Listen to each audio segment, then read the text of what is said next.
মানুষটাকে ভোলে না।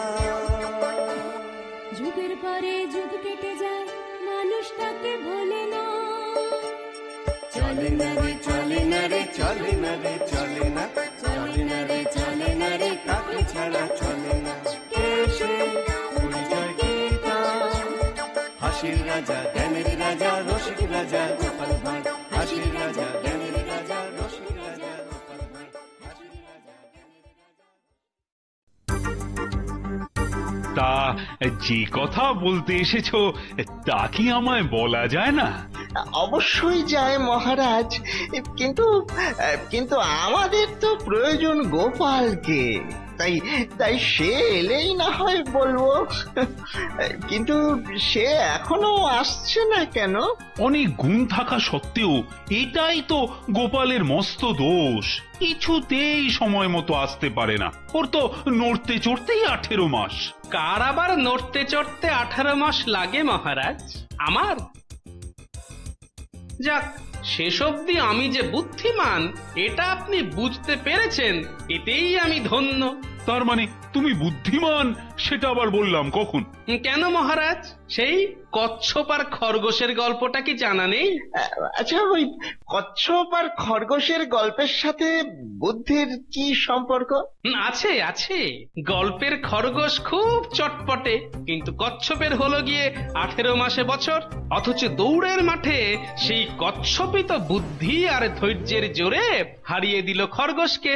আসলে বুদ্ধিমান আর ধৈর্যশীল প্রাণীরা বরাবরই ওই নড়তে চড়তে একটু সময় নেয়। তা খাম্বাজ মন্ত্রী মশাইয়ের চিত্তে যেন সুখ নেই বলে মনে হচ্ছে। হ্যাঁ, মানে বড় একটা সমস্যায় পড়ে ও তোমার কাছে এসেছে। সমস্যা? কিসের সমস্যা? তাহলে তো পুরোটাই শুনতে হয় তোমায়। ঠিক আছে, বলুন।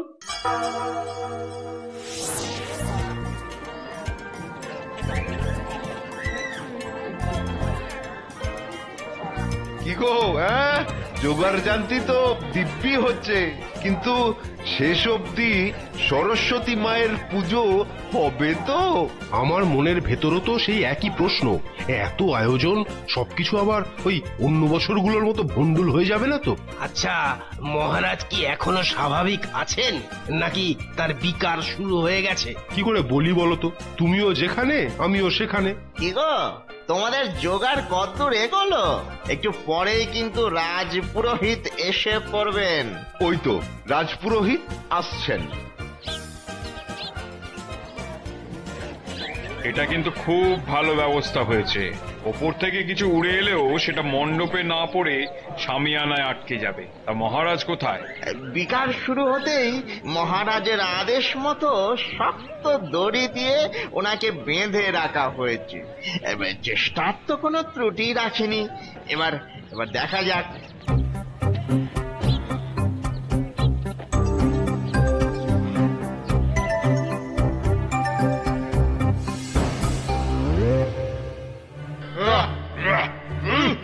সেই পুজোর আসনে বসে পড়লো, এত বড় সাহস!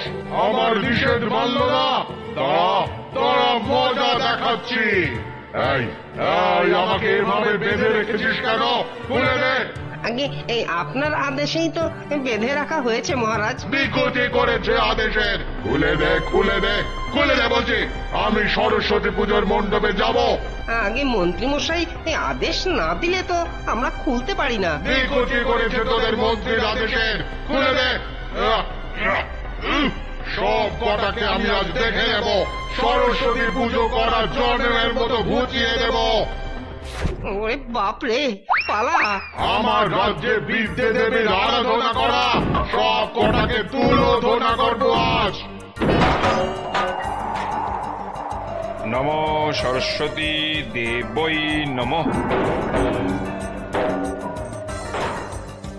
বেশ, শুরু হয়ে গেল তো। মায়ের পায়ে ফুল পড়তে না পড়তেই ভুতুরে সব কাণ্ড কারখানা শুরু হয়ে গেল। কেউ ভয় পেও না, কেউ ভয় পেও না। ওই শামিয়ানার কাপড় খুব শক্ত, যতই আকাশ থেকে ইট পাটকেল এসে পড়ুক না কেন শামিয়ানা ছিঁড়ে কারো মাথায় পড়বে না। এই রাজপুরোহিত আপনি পুজো চালিয়ে যান। সব কটাকে মেরে ফেলবো, পুজো করা, পুজো করা। ওরে বাবা রে, এই যে আমার দিকেই চেয়ে আছে, পালাই বাবা।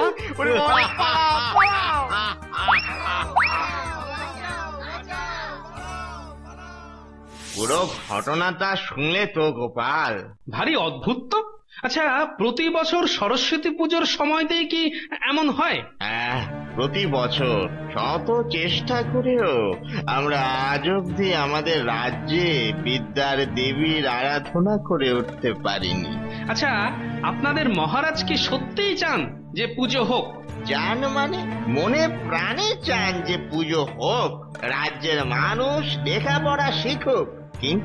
কিন্তু পুজোর দিন সকাল থেকেই নিজেই পাগলের মতো আচরণ করে পুজো পণ্ড করে দেন। হ্যাঁ, প্রতিবার সকাল সকাল নিজেই মা সরস্বতীর পায়ে দেওয়ার জন্য ওই তোষাখানা থেকে হিসেবের বই খাতা বের করে আনেন, পুজোর জন্য প্রস্তুত হন, আর তারপরেই বিপত্তি ঘটে। কিন্তু এত বড় একটা অলৌকিক ঘটনার কথা খাম্বাজরাজ তো কখনো বলেননি আমায়। এত বড় লজ্জার কথা নিজের থেকে কি করে বলবেন বলুন তো মহারাজ? আচ্ছা, একটা কথা বলুন, আপনাদের মহারাজের এই পাগল পাগল ভাব কাটে কখন? ওই পুজো পণ্ড হয়ে পুজোর সময় পেরিয়ে গেলেই মহারাজ আবার আগের মতো স্বাভাবিক হয়ে যান। কি বলবো, তখন যে তার কি আকুলি বিকুলি অবস্থা হয়, ফাঁকা মণ্ডপে দাঁড়িয়ে বাচ্চা ছেলের মতো হাউ হাউ করে কাঁদতে থাকেন মহারাজ। তা আপনাদের বৈদ্য কি বলে? উনি মহারাজকে আগে পরে অনেক পরীক্ষা করেছেন, কিন্তু ওনার মতে মহারাজ সম্পূর্ণ সুস্থ। এই সবই নাকি ভৌতিক কাণ্ড। আর ওঝা টোঝা? তারাও বলছে এই সবই ভৌতিক কাণ্ড, কিন্তু কোনো ওঝাই ওই দিন মহারাজের সামনে আসতে পারে না। কেন? মহারাজের সামনে এসে দাঁড়ালেই নিজেরাই অজ্ঞান হয়ে যায়। বুঝলাম, কিন্তু এবার বলুন তো, এই বিষয়ে আমি কিভাবে আপনাদের সাহায্য করতে পারি? এই কদিন বাদেই তো সরস্বতী পুজো। আমরা চাই ওই সময় তুমি ওখানে থেকে এর একটা বিহিত করো। কিন্তু আমি কি করে এই ভুতুরে সমস্যার সমাধান করব? আমি তার ওঝা নই। তবু আমাদের মহারাজের ধারণা পারলে ভাই তুমি পারবে। খুব চিন্তায় ফেলে দিলেন দেখছি। চিন্তা দুশ্চিন্তা যাই হোক না কেন, আমি বলি কি, তুমি যাও গোপাল। আহা, বড্ড বিপদে পড়ে খাম্বাজরাজ তোমার শরণাপন্ন হয়েছেন। ঠিক আছে, যাব। আমি শ্রীপঞ্চমীর আগের দিনই পৌঁছে যাব। বড় উপকার করলে গোপাল, বড় উপকার করলে। আরে উপকার আবার করলাম কখন? সবে তো যাব বলেছি, আগে কিছু করে দেখাই, তবে তো বলবেন উপকার। আমাদের বিশ্বাস তুমি করে দেখাতে পারবেই। আর না পেরে যদি ল্যাজ গুটিয়ে পালিয়ে আসি, তখন তো কদিন গুচ্ছের ভাত ধ্বংস করে গেল বলে আড়ালে গালাগাল দেবেন, তাই না? তা তো দেবেই। দিন দিন যা খাওয়া বেড়েছে তোমার। খাওয়াটাই শুধু দেখলেন মহারাজ, আর তার সাথে যে বুদ্ধিটাও বেড়েছে, কই সে কথা তো বললেন না। চলো না একবার আমাদের রাজ্যে চলো, যা খেতে চাইবে তাই খাওয়াবো। তা তো খাওয়াবেন, কিন্তু তার আগেই যদি ভূতের মার খেয়ে পেট ভরে যায় তখন? হ্যাঁ,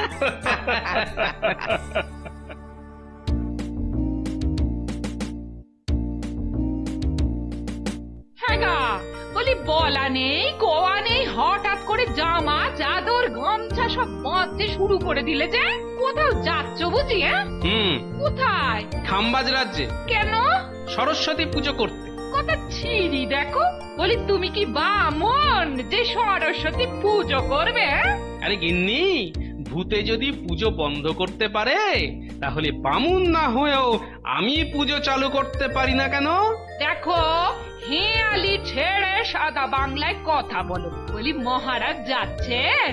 না, তাহলে আমি একাই যাব। এই এই পরিষ্কার করে বলো তো, কি করতে তুমি সেখানে যাচ্ছ? আসল কথাটা বললে গিন্নি কিছুতেই যেতে দেবে না। অগত্যা মিথ্যাই বলতে হবে।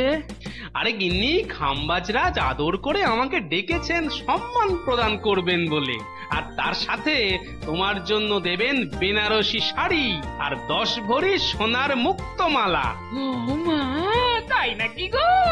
যাও যাও যাও, এক্ষুনি বেরিয়ে পড়ো গো। বেনারসি শাড়ি আর মুক্তমালা শখ যে আমার কত দিনের গো। যাই যাই যাই, আমি ভাত রান্না করি গো। যাও যাও, তুমি ঘুরে এসো গো। বেমালুম তো বলে দিলাম বেনারসি শাড়ি আর মুক্তমালা, সেটা কি সত্যি নিয়ে আসতে পারবো কে জানে। গোপাল, গোপাল, তুমি আমার একমাত্র আশা ভরসা। আপনার এখানে পাঠশালা আছে তো? আছে তো, কিন্তু কি বলবো বলতো, সেগুলো তো ভালো করে চলে না। কেন? প্রতি বছর সরস্বতী পুজোর দিনে সেগুলোতে কোনো এক অজানা কারণে আগুন ধরে যায়। আচ্ছা, আপনারই আদেশে কেউ ওসব করে না তো? সারা রাত পাঠশালায় পাহারাদার থাকে, আজ অব্দি তেমন কেউ ধরা পড়েনি। আর সরস্বতী পুজোর অন্যান্য অঘটনের কথা তুমি তো শুনেইছো। শুনুন, এবার পুজোর আয়োজন আমি আপনার মন্ত্রীর সাথে ঠিক করব, আর এটা আপনাকে জানাবো না। কেন কেন? কারণ যদি ধরে নিই প্রতি বছর ওই সব অঘটন আপনার ওই সময়কার মানসিক গন্ডগোলের কারণে হয়, তাহলে আপনার অজ্ঞাতেই অন্তত পুজোটা ঠিক হবে। বেশ, যা ভালো বোঝো তাই করো।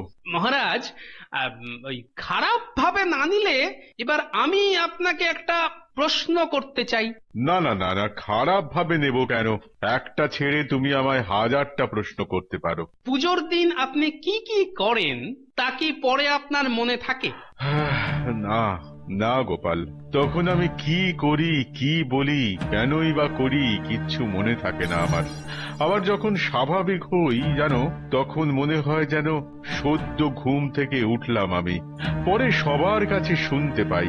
ঠিক আছে, এবারে ওই দিন আমি আপনার সঙ্গে সঙ্গে থাকবো। তোষাখানা থেকে বেরোনোর পরই মহারাজের বিকার শুরু হতে থাকে। তাহলে কি? গোপাল, গোপাল, এই হলো আমার তোষাখানা।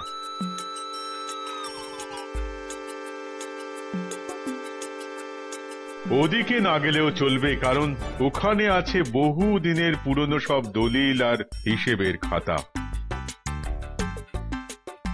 আহা গোপাল, গোপাল, ওগুলো হাটকাচ্ছ কেন? ওগুলো তো মায়ের পায়ে দেব না। আমাকে আমার কাজ করতে দিন।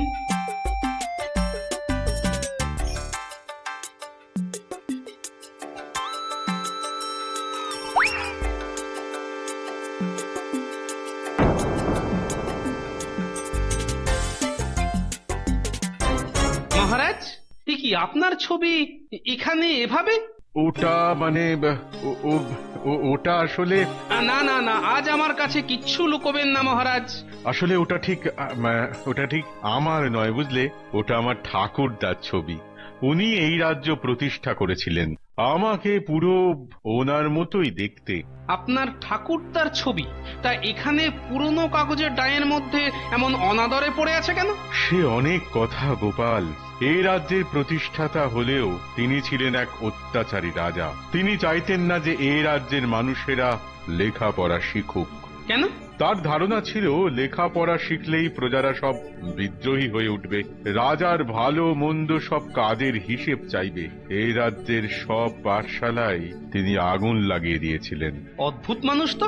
দেশের মানুষেরা তাকে এতটাই ঘৃণা করত যে তার মৃত্যুর পর তার কোনো ছবি টাঙাতে পারা যায়নি রাজদরবারে। তাই বাধ্য হয়ে আমার বাবা ছবিটা এই তোষাখানায় রেখে গিয়েছে। বুঝলাম। চলুন মহারাজ, এবারে প্রয়োজনীয় খাতা বই নিয়ে এখান থেকে বেরিয়ে পড়ি।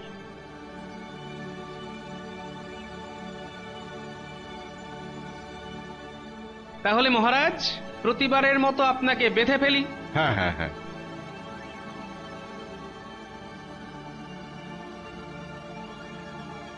আচ্ছা মন্ত্রী মশাই, গোপালের পরামর্শ মতো এত কিছু করেও শেষ রক্ষা করতে পারবেন তো? ঠিক পারবো। হ্যাঁ, গোপালের উপর আমাদের আস্থা আছে। আচ্ছা, বই খাতা আনছে কে? গোপাল এই এলো বলে। নাও হে, তাড়াতাড়ি পা চালাও।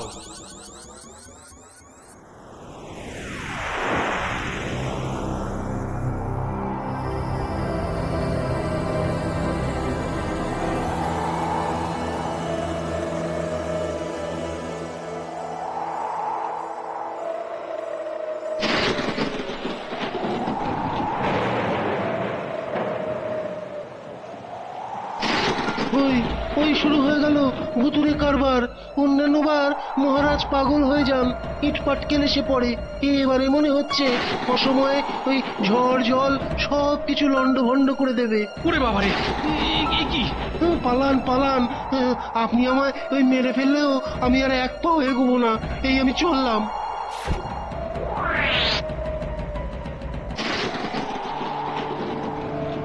যাই যাই যাই, ওই বাড়িটার সামনে গিয়ে দাঁড়াই।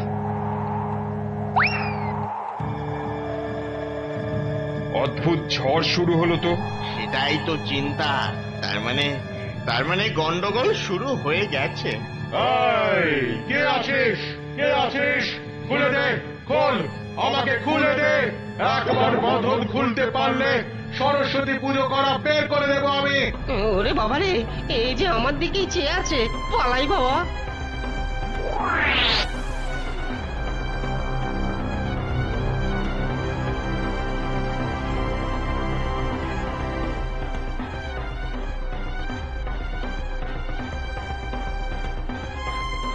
যাক, ঝড়ার ইট পড়াটা থেমেছে।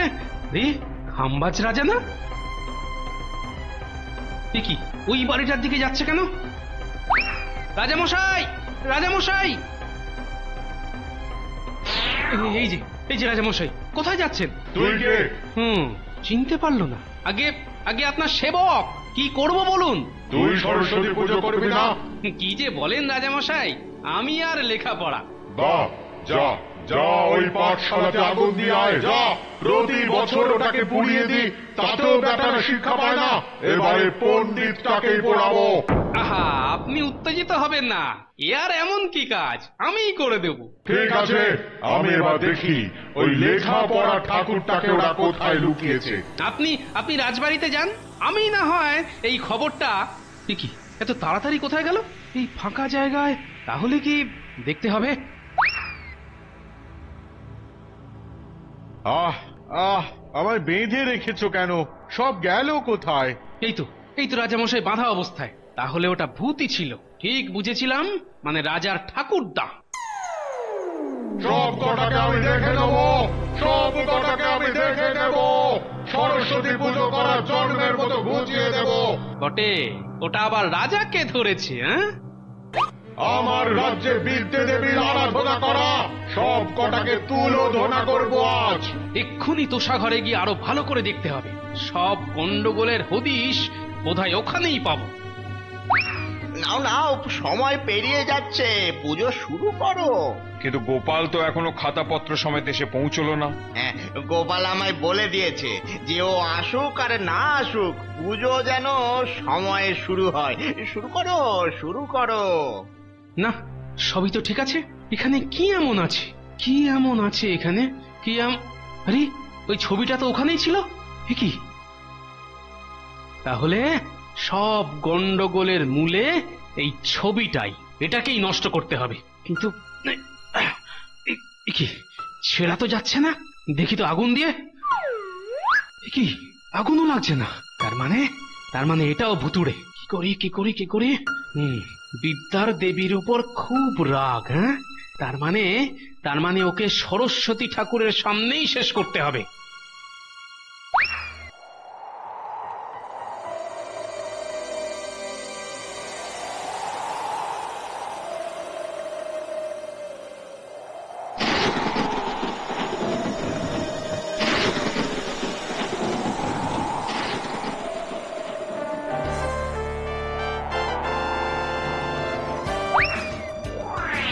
কি মহারাজ, আপনি? এ কথা আর একবার উচ্চারণ করেছিস কি ধর থেকে মুন্ডু একেবারে আলাদা করে দেব আমি। অত ভাগা মন্ত্রী, তোর এত বড় সাহস, আমার রাজ্যে লুকিয়ে লেখাপড়ার দেবীকে পুজো করা ষড়যন্ত্র করছিস? আগে আগে আপনার আদেশেই তো লাগছে। মিথ্যে কথা, মিথ্যে কথা, এমন আদেশ আমি কোনোদিনই দিতে পারি না। এই এই রাজপুরোহিত, উঠে আয়, উঠে আয়, উঠে আয় পুজোর আসন ছেড়ে, উঠে আয় বলছে, না হলে এই তলোয়ারের কোপে তোর মুন্ডুটা একেবারে কেটে ফেলবো আমি। ওদের দোষ নেই ঠাকুরদা, ওটা আমারই বুদ্ধি ছিল। আরে আরে তুই তো ঠিক চিনেছেন, এবার দেখুন তো এটা চেনেন কিনা। রেখে দে ওটা, রেখে দে বলছি, না হলে আমি তোকে চিবিয়ে খাবো। আচ্ছা আচ্ছা আচ্ছা, এই রাখছি।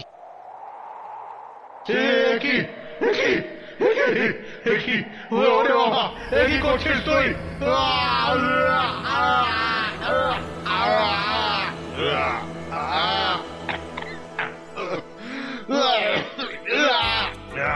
শেষ করে ফেলবো, শেষ করে ফেলবো আমি, সব কটাকে শেষ করে ফেলবো।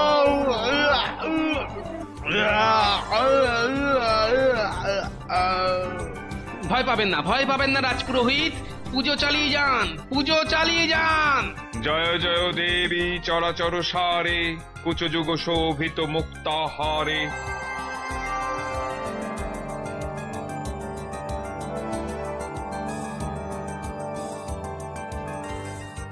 অনেক দিনের অভিশাপের আজ শেষ হলো খাম্বাজ রাজ। হয়েছে হয়েছে, পুজো হয়েছে। মহারাজ, পুজো শুরু হয়েছে, আজ পুজো সম্পূর্ণ হবে। গোপাল, গোপাল তোমার জন্যেই আজ এই অসাধ্য সাধন হলো গোপাল, কিন্তু কিভাবে হলো এ কাজ? আসলে প্রতি বছর আপনার ঠাকুরদার অতৃপ্ত আত্মা আপনার উপর ভর করে নিজের অপকর্ম আপনাকে দিয়ে করিয়ে নিত। ওনার রাগ শুধুমাত্র শিক্ষার বিরুদ্ধে ছিল, তাই উনি মরে গিয়েও মুক্তি পান। গোপাল গোপাল একেবারে ঠিক বলেছে মহারাজ। তাই নিজের ছবি থেকে নিজেই বেরিয়ে এসে মায়ের রোষে ধুলোয় মিশিয়ে গেছে। রাজপুরোহিত, এবার তো পুষ্পাঞ্জলি দেবার আয়োজন করতে হবে। হ্যাঁ হ্যাঁ, আমিও বুড়ো বয়সে এই প্রথম পুষ্পাঞ্জলি দেব। চলুন চলুন, সবাই মিলেই পুষ্পাঞ্জলি দেওয়া যাক। জয় জয় দেবী চরাচর সারে, কুচযুগ শোভিত মুক্তাহারে। আসছে গোপাল, যাচ্ছে গোপাল, ভাবছে গোপাল, হাসছে গোপাল। যুগের পরে যুগ কেটে যায়, মানুষ তাকে ভোলে না। যুগের পরে যুগ কেটে যায়, মানুষ তাকে ভোলে না। চলে না রে, চলে না রে, চলে না রে, চলে না, চলে না রে, চলে না রে, কাকে ছাড়া চলে না। কে সে পরিচয় কি তার? হাসির রাজা, জ্ঞানের রাজা, রসিক রাজা গোপাল ভাঁড়। হাসির রাজা,